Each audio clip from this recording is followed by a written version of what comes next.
quietschendes Hundespielzeug. Dies ist ein multifunktionales Haustierspielzeug. Das kombiniert gleichzeitig die Klangfunktion und die Lebensmittelausgabefunktion. Dieses Produkt macht ein Geräusch, wenn Hunde darauf treten. Das Interesse des Hundes wecken, damit zu spielen.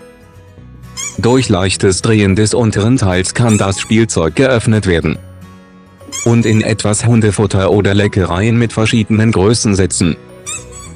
Sie können auch direkt durch das Lebensmittelleckloch setzen. So kann es beginnen, das Essen abzugeben.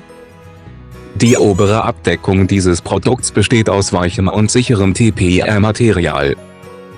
Das ist super bissfest. Dieses Produkt wird hin und her schaukeln, wenn Hunde spielen. Das hilft, das Interesse des Hundes zu wecken. Dieses Produkt kann auch die Intelligenz von Hunden verbessern, lindern ihre Angst, wenn sie nicht von ihren Besitzern begleitet werden, und auch verhindern, dass Hundemöbel beißen, Kleidung oder Schuhe, wenn ihre Besitzer nicht zu Hause sind. Material: TPR. Produktgröße: 6,1 6,1 3,74 Zoll, 12,48 Unzen.